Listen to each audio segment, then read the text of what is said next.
Hello, everyone. Welcome back to the Mike Armstrong podcast show. And this evening or afternoon in stateside, we're joined by Sharyn Wilding, who's joining us from Dallas, Texas. And she is a life coach and an entrepreneur and also a Tedx speaker or a former Tedx speaker. So how are you doing today, Sharyn? You okay?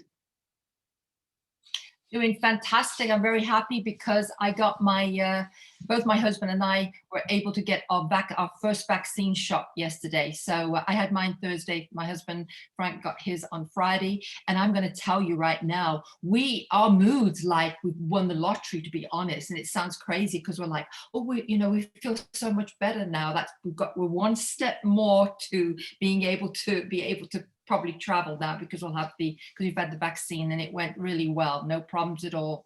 We left our house about 9 o'clock and got back home about 9:45. It was fantastic.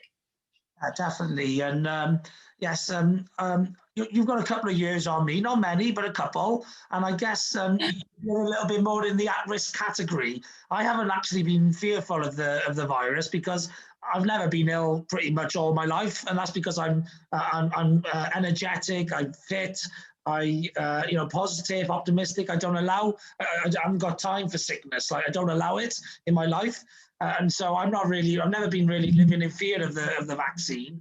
Plus, anyway, I work from home anyway, so my life haven't changed that much. But how has it been adapting your life to the vaccine if you're in a slightly more at-risk category and therefore probably a little bit more hesitant to go out and about and whatever than maybe I would be?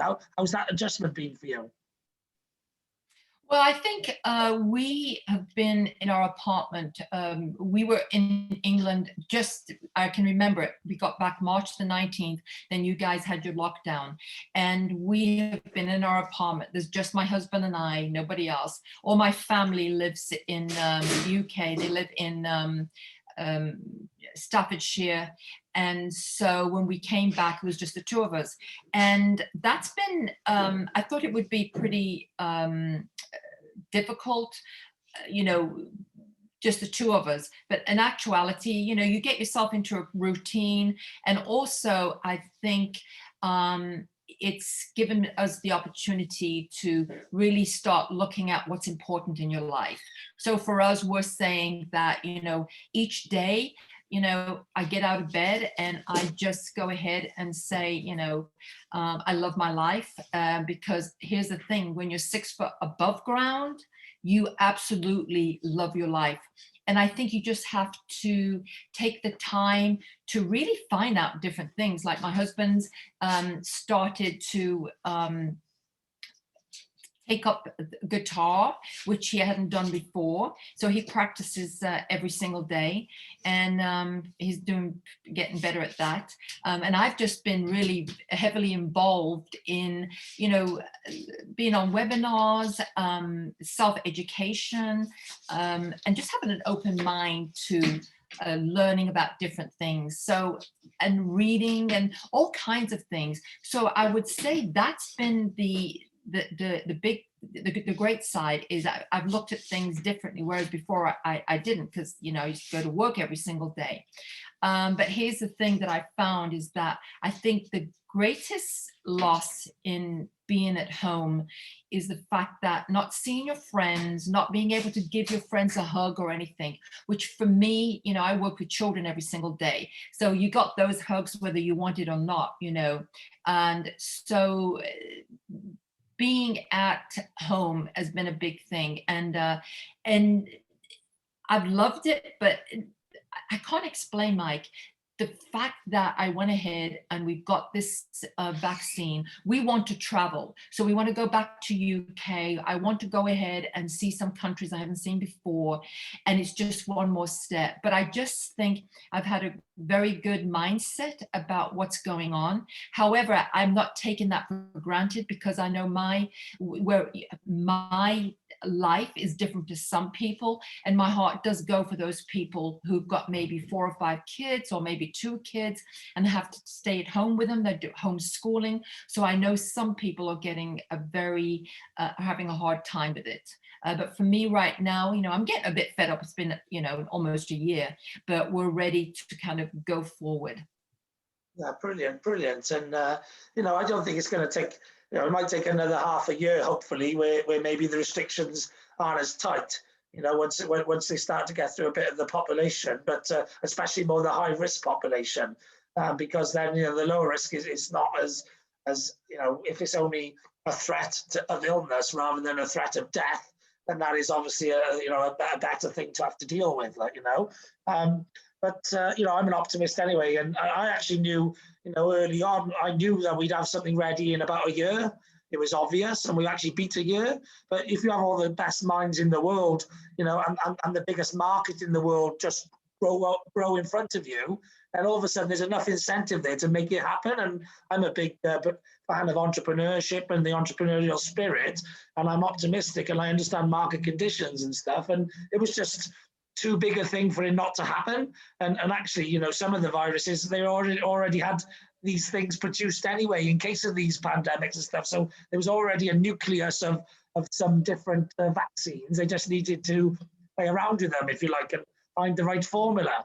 So I think if you're a bit switched on and stuff, it's just, human beings are, when they pull together, especially, they're capable of amazing things. And so I always knew we'd sort it. I think some people were pessimistic, and to be honest with you, other than that, then, because I work from home, I haven't really been affected by the pandemic in any negative way, because I don't know actually anyone who's caught it and passed. So therefore, I haven't lost anybody. My routine haven't really changed. The only thing that's changed is everything went online, so that it was a bit easier for, like, real world networking events went to online networking events, so you didn't have to commute or travel. Loads of courses appeared everywhere, and I love learning. So there was like webinars and courses and all stuff everywhere. I got my dose of that in. I started getting fit and healthy, really fitter and healthier than normal. And I'm always pretty in shape. But I was getting fit every day because I thought, well, this is the best time to prepare yourself, in case you did catch the illness. And I love listening, because I was out exercising all the time. I was listening to audio books and reading books and all of that. I wrote books. I started my podcast. So for me, I just achieved so much that it's like probably one of the best periods, if not the best period of my life. So like you said, it's all down to mindset. Definitely. I decided to run with the opportunity I seen in front of me. Some people decided to run to the fridge, sit down and mope around for a year. Yeah, people have to make choices of what it is that they want, and that's maybe perhaps why these podcasts that people are listening to, it's just like a connection. I think that's the great thing about social media, is that you actually can make some pretty darn good friends. I've made a lot of good friends over several years, through Facebook, through Instagram, through Twitter. And the thing is, it's like I've never even met them, but it's somehow you become more open, because which I think is good news and bad news, because sometimes I think that you on social media, you write things, you say things that if you were in the same room as them, you probably wouldn't be as open. So it's got, there's some good sides and bad sides, but I love social media, and again, I think, like you said, Mike, it's how we present ourselves, number one, and how we use it, number two.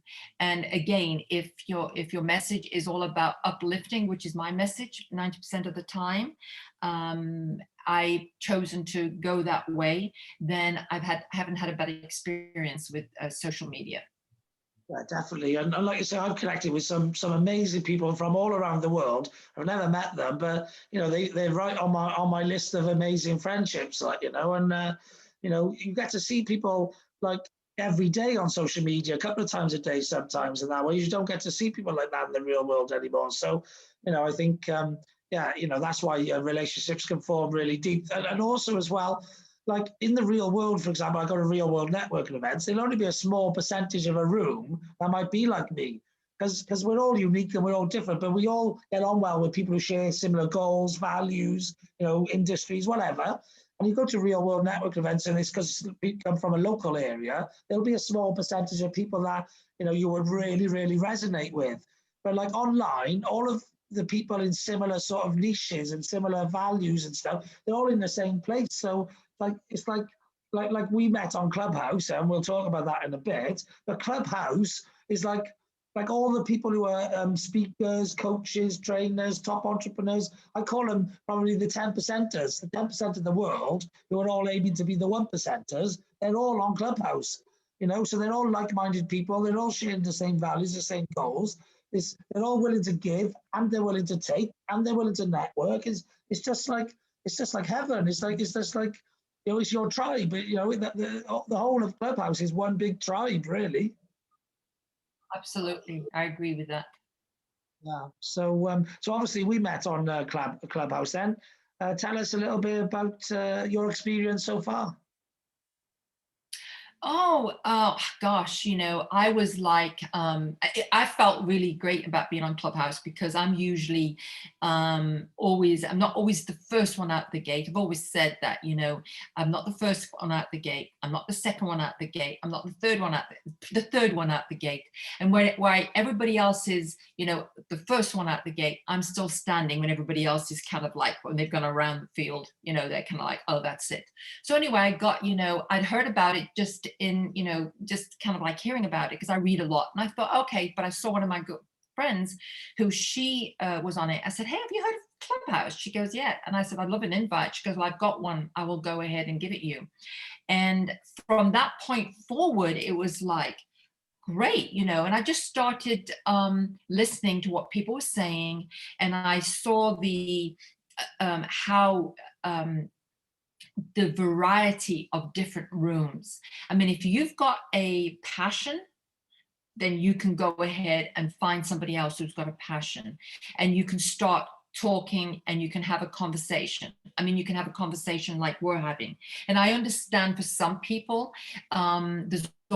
for some people, there's a call to action. I mean, I think there's two parts. There's that part where it's social, where you can just start a room and you can start talking about life in general. That could be a room. But then you can go into a room where you're listening to all these amazing people who have, their stories to me is amazing. Sometimes, you look at the incredible human beings who have gone through incredible odds to get where they're at.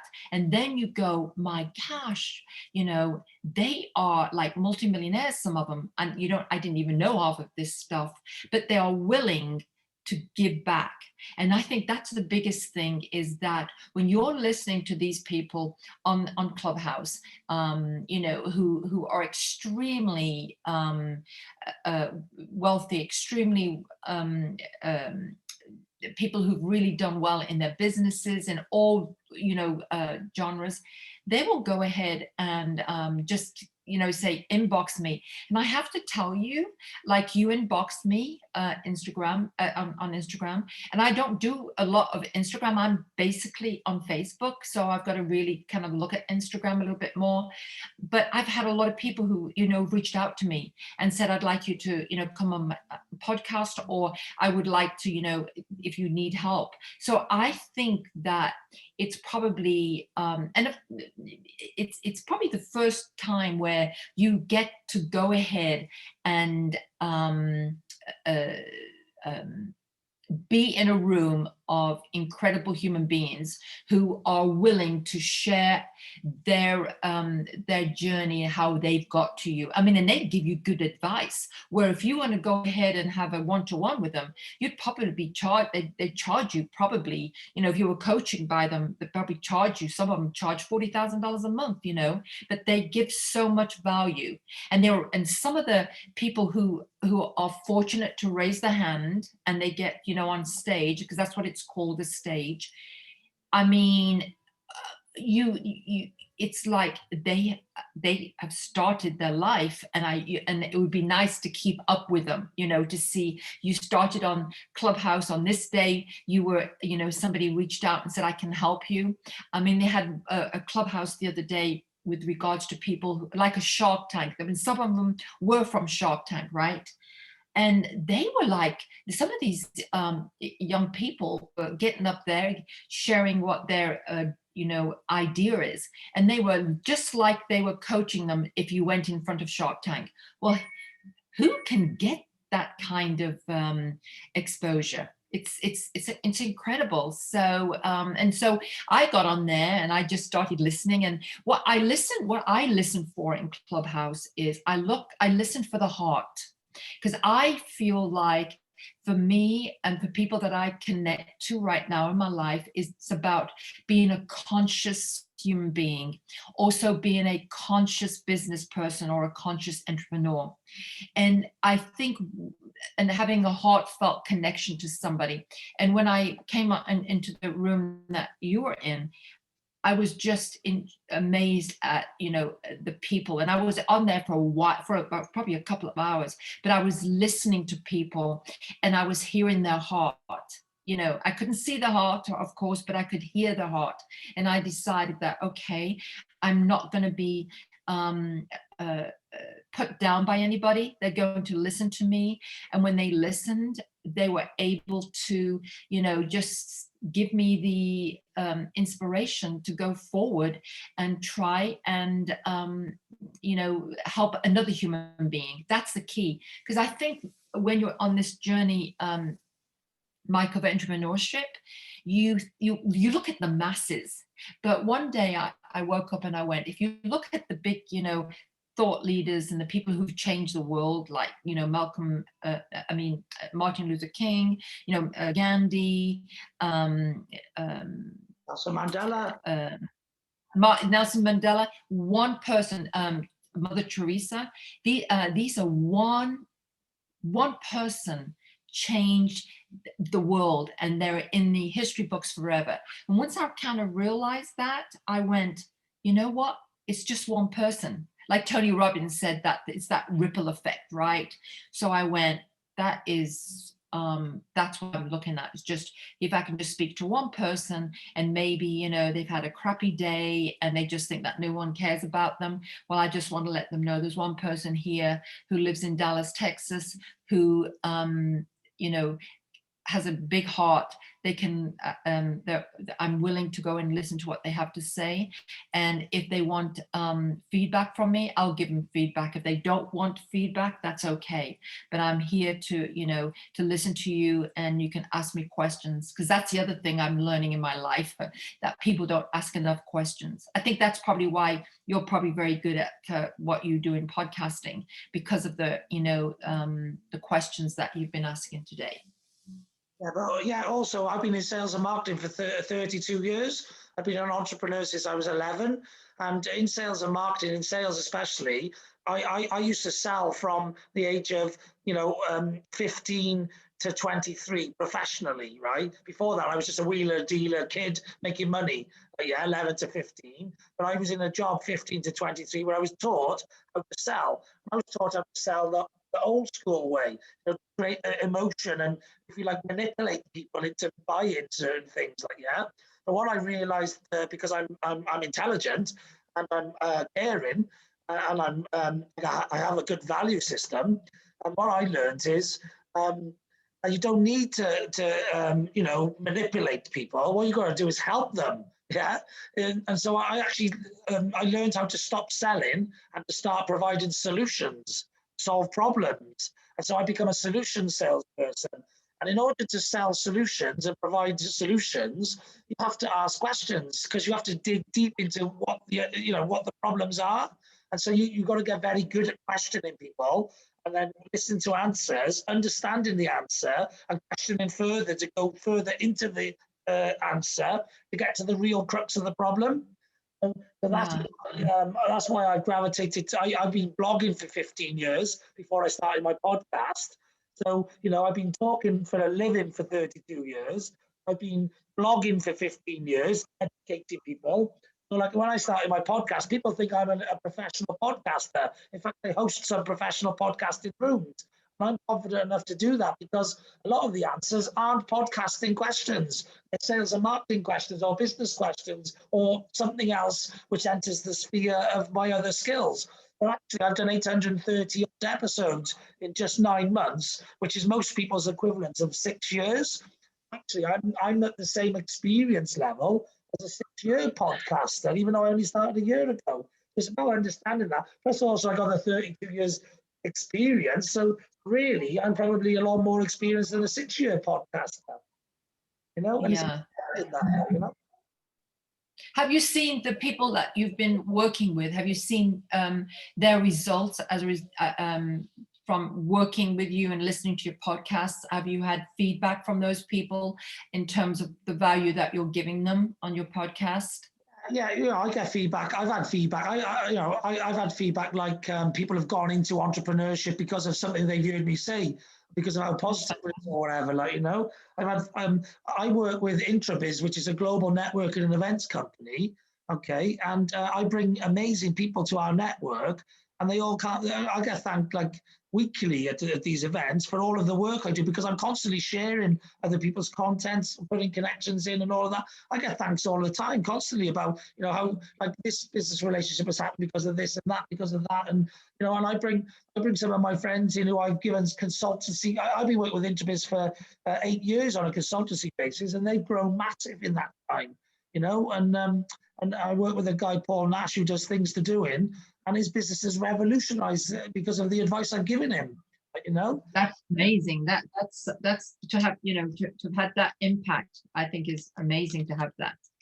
That's why I don't chase the money, Lucy. I chase the impact. I chase the legacy. I chase the effect. I'm not interested in building a load of pictures of the Queen or pictures of ex-presidents. I want to build people, and I want to build experiences. And the only way you can do that is by forgetting about the money. I believe anyway, if you give enough value, then the value will come back to you in return. But whether it does or it doesn't, I don't really care. What I care about is helping people and actually leaving a lasting legacy. You know, once you get to a certain age, it's all about legacy in this world. Of course. What difference to the planet. And I'm planning on making a massive impact, you know, globally. I've been working on it since I was a kid, you know. But the reason being is because I know I'm capable of. So to me, if I didn't do it, I would be selling myself short.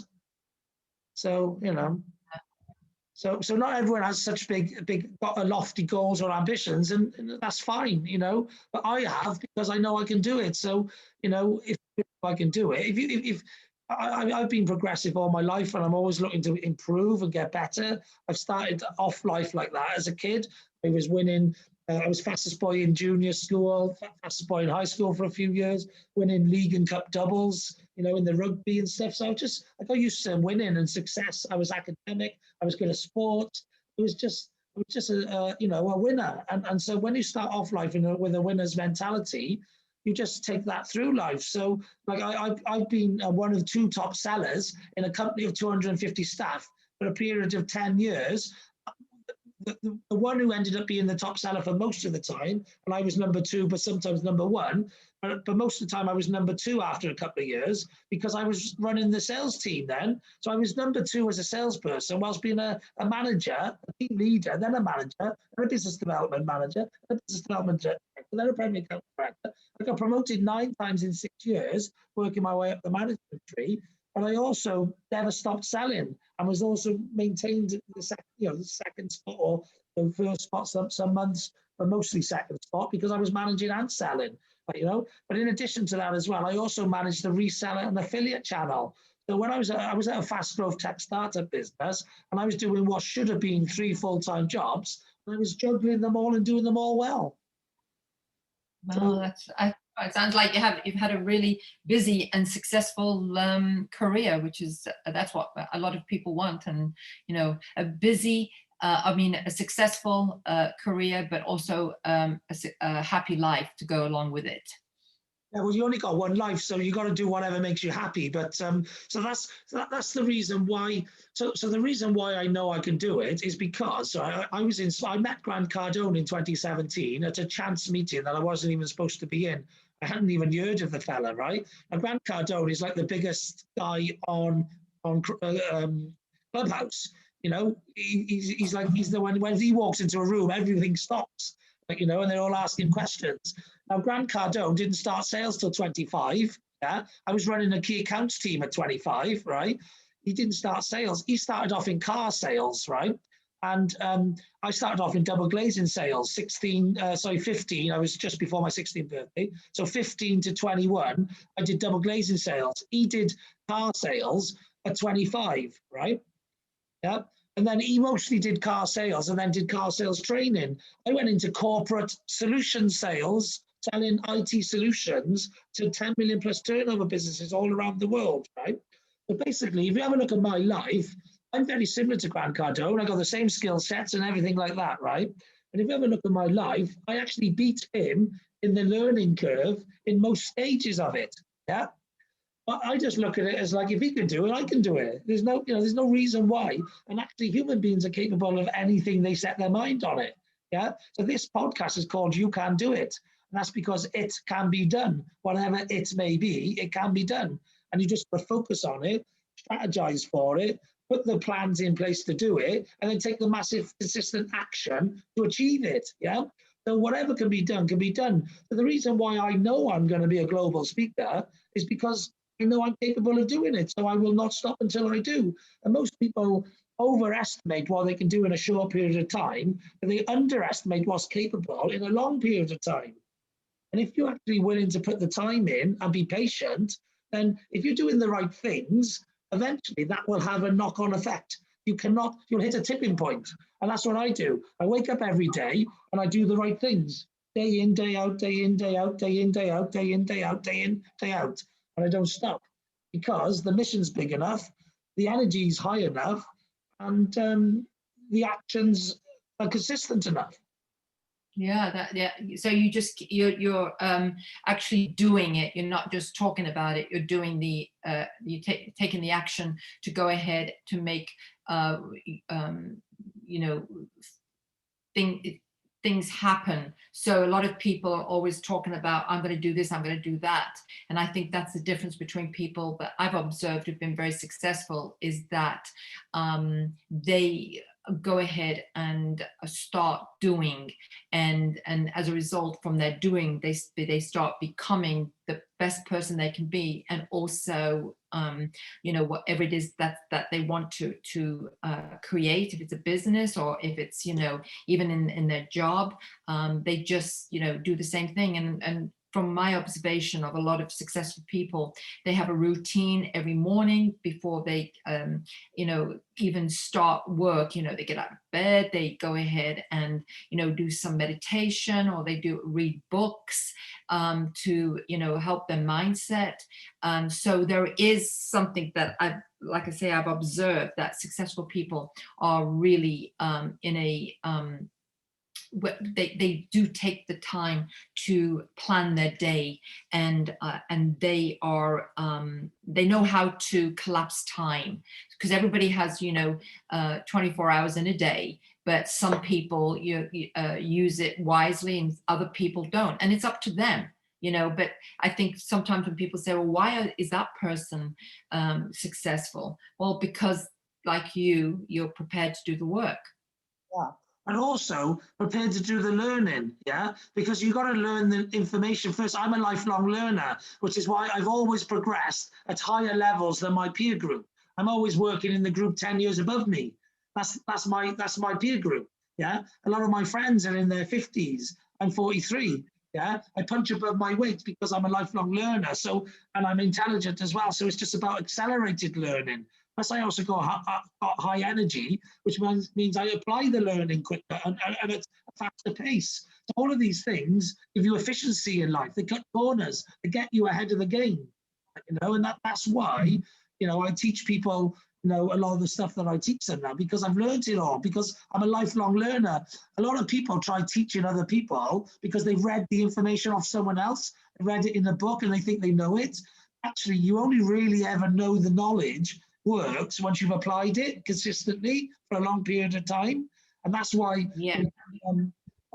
like, you know, I always say to people, don't ever take advice off someone unless they've been there, done it, and got the t-shirt. Yeah, definitely. Have you got any people out there in the industry that you feel are like your hero, if you can call them heroes? You know, because there's a lot of people out there, like Tony Robbins, like say you're talking about Grant Cardone. I've in the past been in a lot of programs with JT Fox, and I like him a lot as well. But I was just wondering, is there anybody there that you kind of like really followed or had, you know, worked with them, and what's your opinion on the business world? I wouldn't call them heroes because they're just people who've just more experience than me. So I don't put them up on a pedestal like as if they're special, because they're the same as me, just a bit further down the line. So I don't hold nobody up. We're all equal and we're all level. If I was to say I had heroes, they'd probably be sporting heroes because I'm a big sports fan. So they're the people who I grew up with idolizing, was the top sports people. And obviously top sports people have good winning mentalities as well. Very similar to top entrepreneurs. So, you know, the mindset and all of that is important, yeah? But I've got people I admire and respect and follow, mentors in my life. The one I've been listening to and watching and observing from afar all of his life and all of my life is Sir Richard Branson. And I've been following him since I was 11. I've always been interested in Sir Richard Branson.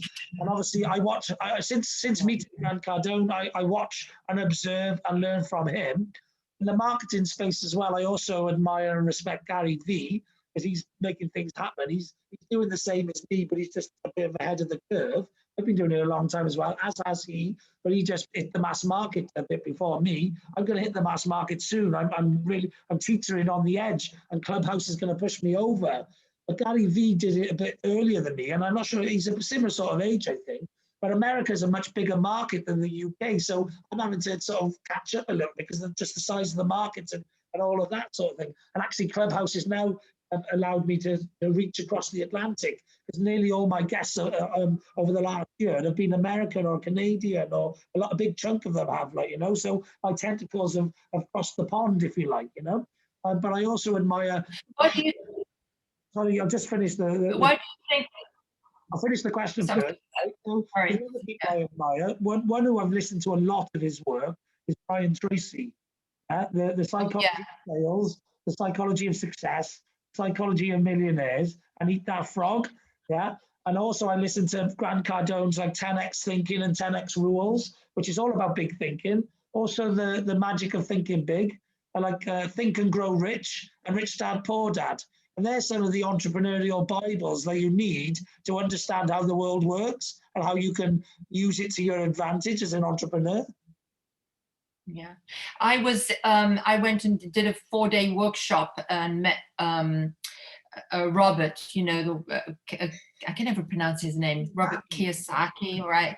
And oh my gosh, he's an incredible person, but he's a tough guy. I mean, we were in that room, and he doesn't, you know, mince words. He was like he was like talking to everybody in the room, just like he would be talking to his kids, like, this is serious stuff. This is what you need to do. And when I was talking about heroes, some heroes, like, I think Tony Robbins, when I say a hero, but if you go back to where he started from, and to, you know, I mean, he came from, you know, he didn't come from money. I mean, he was very, very poor, his family was, and that's why he's really that's why he doesn't want anybody to be hungry. So he, you know, has a great foundation about, you know, feeding the you know, the world.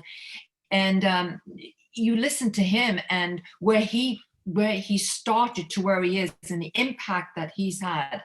But I really, like I say with Robert, that was like, I mean, in your face type. And and he's very, you can see, very strict about certain ways in which to do what you're supposed to do. And at first I felt uncomfortable the first day, but as I listened to him, he wasn't all about him. He was about teaching content, and he was like, hey, I don't want you to lose your ass with, you know, with this business. You know, everybody wants to be, you know, wealthy. Everybody wants this and that, but you need to do some due diligence. And I learned a lot from him. And the same way as like JT Fox, learned a lot from him. And he is an incredible person, and he's helped so much, and he's doing things now that during this pandemic that nobody'd done before. He was actually coaching people, and if you were going to go ahead and be coached by him, it would cost you like thousands and thousands, but he's doing it like you and I are talking now, and he comes on and he just gives you your truth. And sometimes he's brutal, but he's doing it to go ahead and let you know, if you want to follow this path of entrepreneurism, being an entrepreneur, you've got to take it seriously. Exactly. Where your coaches are there to put your arm around you when you need it, and to kick your foot up your backside when you need it to. You know, at the end of the day, it's about getting results. It's not about being kind or being nice. And actually, you've got to be cruel to be kind sometimes. So sometimes you've got to take things away from somebody, or you've got to, you know, point them into the nasty truth of what will happen if they don't change their ways. You know, it's like if somebody's an alcoholic and they're going to die in a couple of days or weeks or whatever, if you don't tell them that brutally, sometimes they won't change their ways. So sometimes you've got to have the proper conversation. You know, there's no, you know, I'm a very nice person. I'm extremely nice. But if I got to tell someone off, or I got to do whatever I got to do, like when I'm moderating a room, to keep a room in shape in a real world event or an online or a meeting, I've got to insert my power at certain points, because otherwise people will take advantage, or it'll all go off on the wrong side. And it's like, everyone's nice.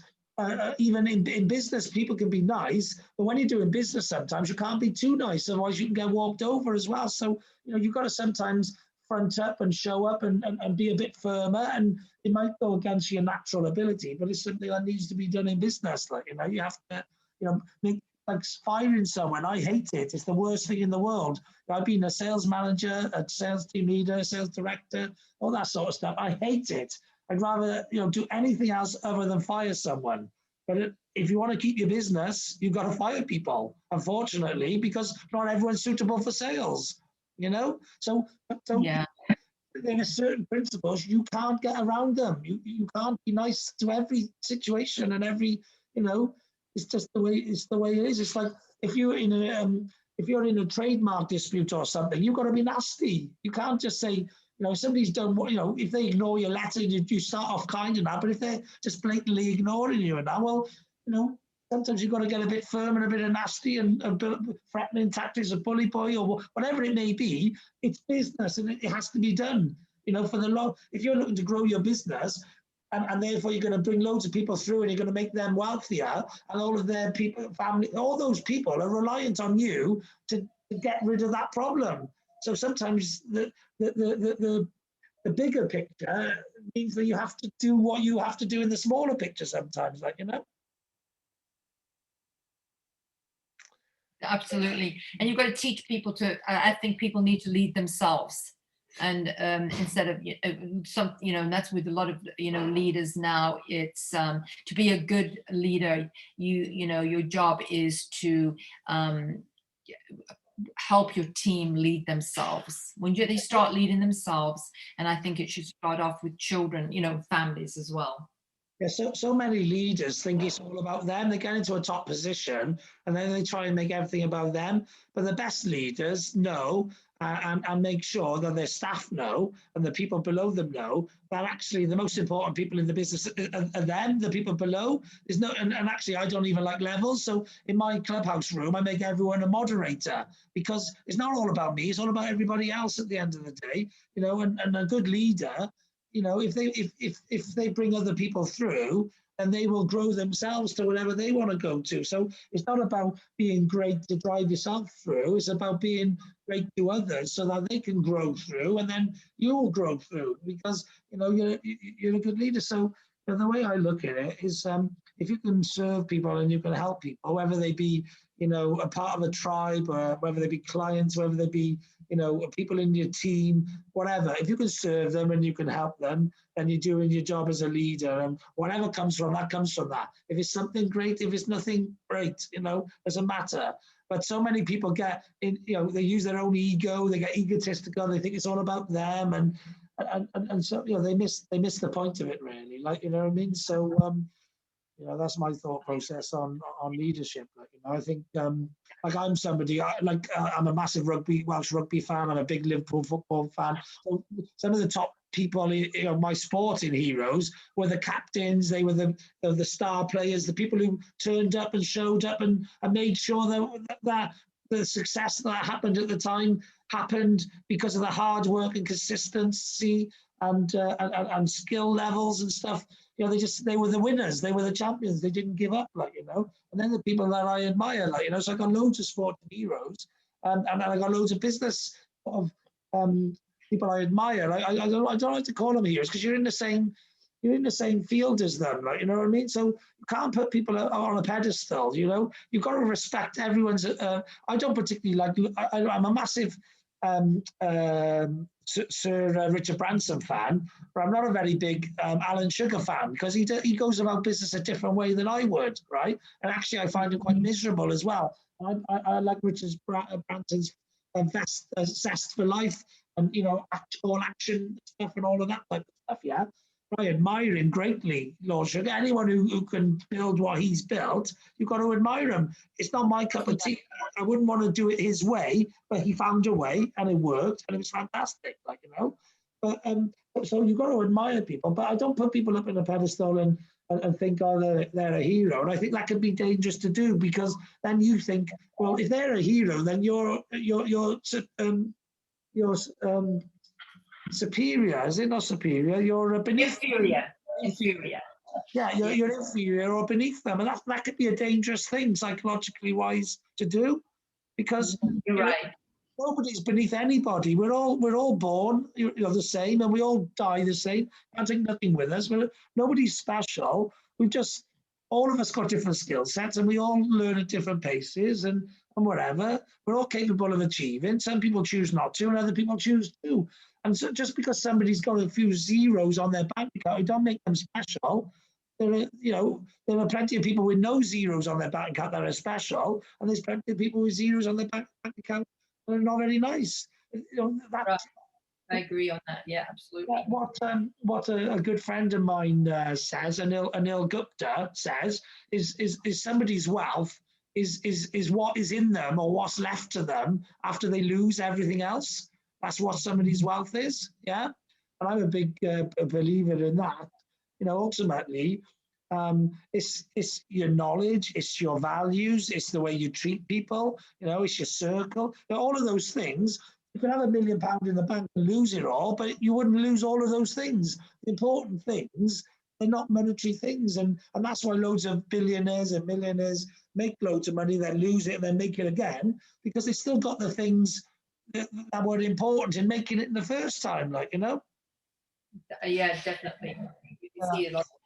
And that shows a lot of people who have the resilience. I think resilience is a huge word in entrepreneurship, is to how resilient you are. I mean, when you've got money and you've been successful, that's fantastic. But what happens when you lose it all? Let's see what you're made of, So I'm actually going through my own second, I call it bounce back.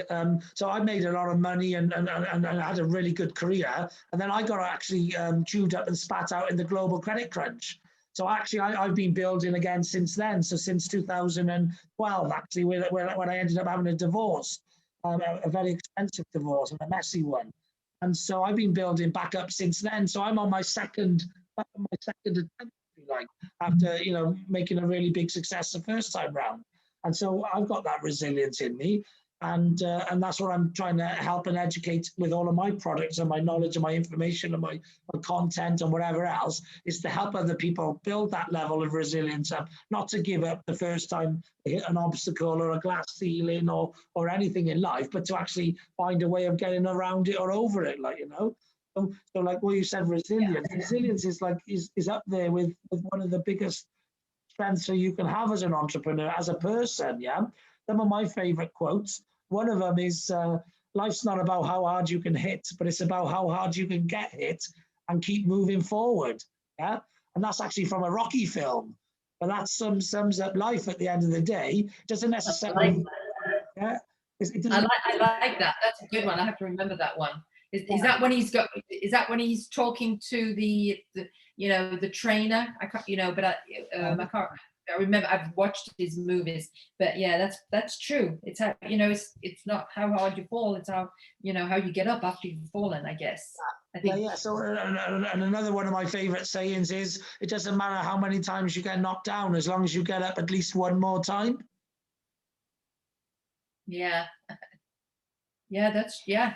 That, I mean, so many, it's kind of like, again, you start looking at people who have gone through incredible journeys, and they've, you know, like you said, they've lost everything, but then they come right back, they bounce back, and they, you know, have a good attitude about what it is, and what, because they've got like, they're a solid person, and that is what gets them back up.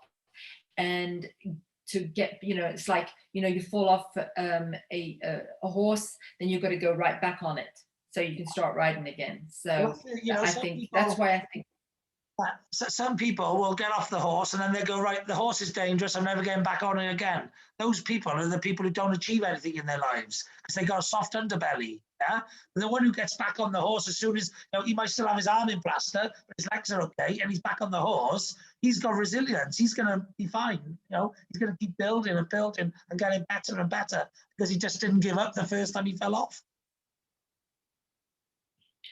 You know, you're talking about you are a big sports fan, and I think that's when I, you know, look at the Olympics, and I think I look at those people who are in the Paralympics, and those, I would say, when we talk about heroes, but those, I mean, incredible.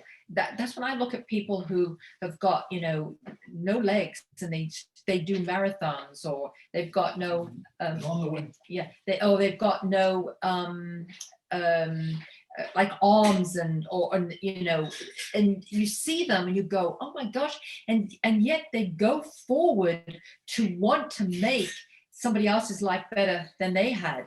And you go, those are the heroes that I see. That, you know, what's that very amazing speaker, is one with no arms and no legs. Yes, yes. Yeah. Yeah, he's something V, I think, but it's incredible. You look at his life, and you look at, you know, what he's accomplished, and he's married and he's got children, I think, and you listen to him and you go, oh my gosh, that in itself, listening to him, seeing what he's accomplished in his life, you go, well, I've got two legs, I've got two arms. What's my problem? What's your excuse?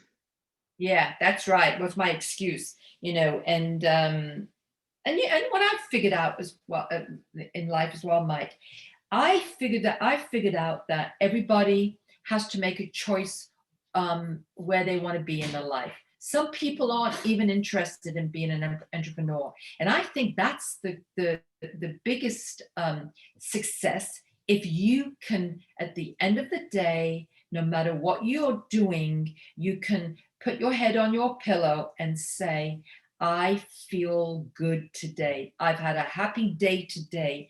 Maybe I just, you know, financially, I don't have lots and lots of money, but what I've got, my family, I feel good about the job I'm in. And if I want to work 40 or 50 hours a week, and that's what I'm happy at, because that's the biggest thing, is really getting to that point where you can say, I feel happy. And sometimes people don't understand that. They go, don't you want more? You know, if you're at a certain level, and I go to certain people, I'll go, you know, be happy. Don't compare yourself to others where they're at, because as we know, comparisons is the rubber of joy. You go forth and you live the life that you feel good about, the life that you're living, then by all means, you know, seek more learning, seek mentors, not coaches, but I think mentors are very important. A mentor tells me that they've done it and they are mentoring you, you know. And years ago, we used to have neighbors that used to be your mentor. You know, you'd be playing out in the street and you'd have, you know, your neighbor would be, in some cases, you know, mentoring you. But of course, everything's changed. So for me, I think the aspect of life is, to put it in a nutshell, is reconnecting to yourself, and from there you can reconnect to other human beings, which is starting with families. And it starts within a family. And if you want to talk about legacy, your legacy is not equal to the amount of money that's in your bank account. Legacy is about, what have you passed on to your children? Have you passed on compassion? Have you passed on love? Have you passed on kindness? Have you passed on resilience? And have you done that? Have you kind of passed some of those things on so they can then pass it on to their next generation? That's what I look at when I'm looking at legacy. Yeah. And also, if you can, you know, what have you left, you know, that will benefit society down the line? You know, what impact have you had? That's always what I like to look at as well. You know, how have you made a positive imprint on the world? You know? Exactly. Yeah. And I think with the one thing about entrepreneurship, and I know you have to go, but the one thing about entrepreneurship that I find that is exciting is that it gives you a remarkable amount of freedom, because you can earn six figures, shall we say, six figures in corporate. I mean, and that's pretty good. But here's the difference. You're working 60 hours a week, some of you, so you're away from your family. But with entrepreneurship, it gives you can still make the same amount of impact to whatever it is you want in your life, but you have more freedom to spend time on helping others, you know, being there as a mother or a father with your children. I think that's the big issue that I see, is that entrepreneurship gives you a sense of freedom. And I think that's what we're all looking for. And I know myself, I've worked 60, 70 hours a week. And, you know, oh my gosh, leaving the house, getting up at 4:30, leaving the house at 6 o'clock and getting home at 7:30, getting in my dinner and then having a shower and going to bed. And it's like that. And before you know where you are, it's like, oh my gosh, 37 years later, I was, you know, is this it now? Oh, you know, 37 years I've been doing this. And what happens along the way, I've not been able to celebrate a lot of things, not, you know, and so, yeah, for me, it's legacy is truly about how you're going to leave the legacy with your children.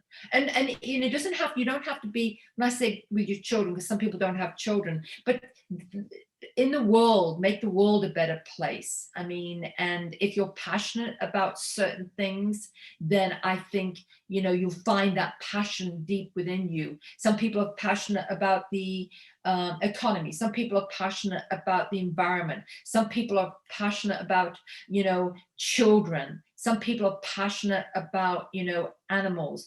But once you find that passion, and it's a passion that you really want to, you know, that that if you, because if you ask somebody, I'm going to give you £1 million or $1 million, what would you do differently with your life? And then and find what that passion is. So that's the advice I would give to any of the audience who's listening to us today is, you know, look for your, you know, what it is that kind of that you were giving if you were given, $1 million or £1 million, would, and you didn't have to worry financially, what would you do that you're so passionate about?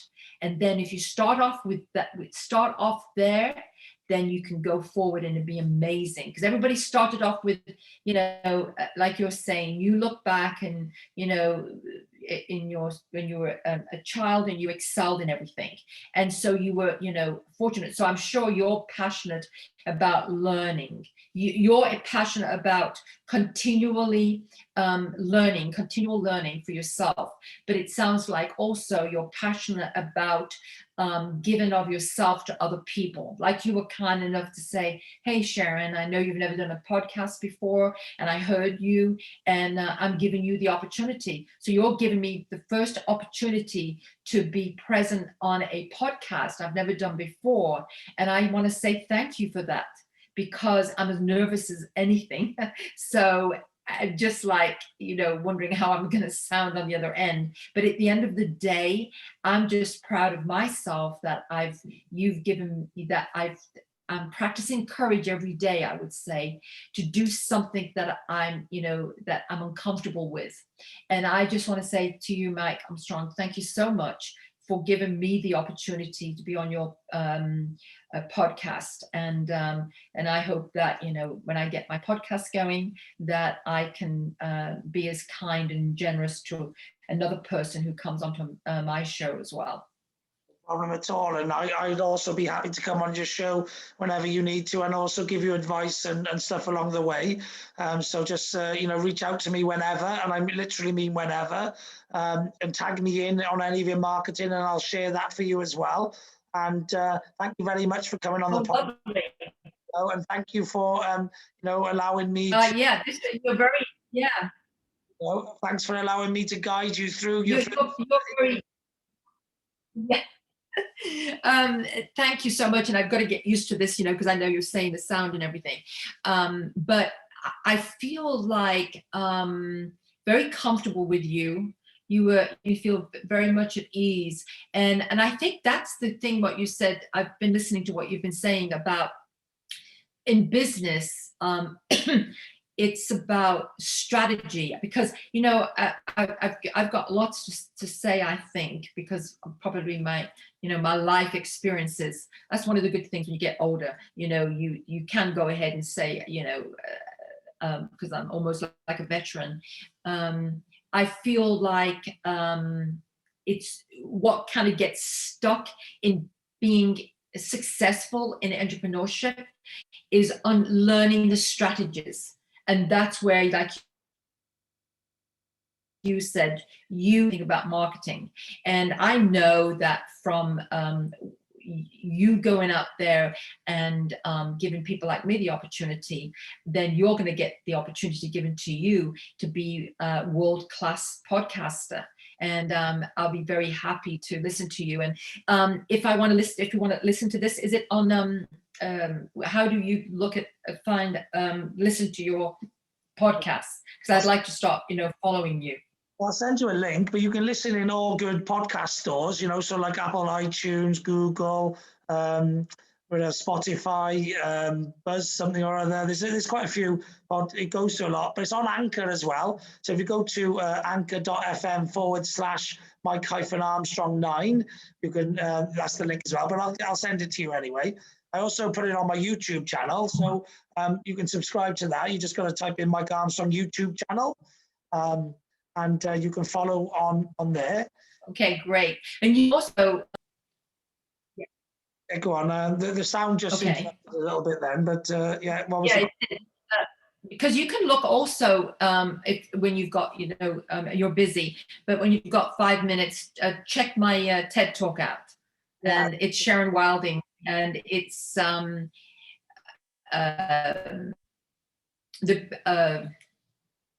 beautiful human, excuse me. If you knew the day of your death, how would you change the blueprint of your life? So have a listen to that. And, that was something. I talk about fearless. The Wi-Fi's going now, right? The Wi-Fi's interrupted, so we'll call it a day. But send me the link, okay? Yeah. And I'll include it in the description of the podcast and the YouTube. Okay. Also, if you like my YouTube channel and go onto one of my videos and comment on it with the link, then that will be on my channel forever. Then, yeah, put the link in on my as a comment on my one of my videos. Okay. And then that will be there ever. So pick a a good video that to link it with, and then what I'll do then is I'll click on the link, and then I have a load of playlists for like Welsh business news, global news, American news. I have like entrepreneurs, so I'll stick your TED talk in under American news and entrepreneurship and business advice and whatever it's relevant to, and then you'll live forever in my channel. That's good. Thank you so much. Tell me what on your YouTube, what's the name of your YouTube channel?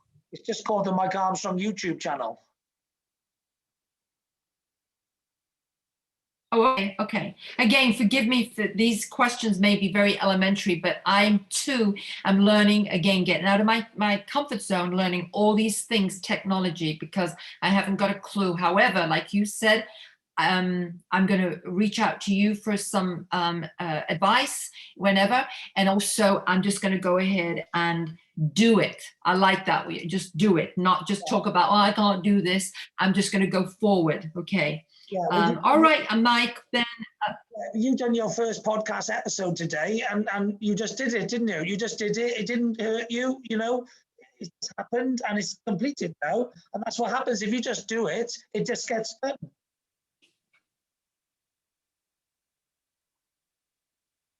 Well, yeah, I think it has a lot to do, though, with the person who is like you're hosting it, and you make me feel very comfortable. So that has a lot to do with it. So I appreciate that. And I wish you peace, love, life, happiness, but most of all, laughter, because that's what is lacking right now. We need to have lots of laughter. Okay. Yeah, all right. Nice meeting you, Mike. That was great. All the best. Bye-bye.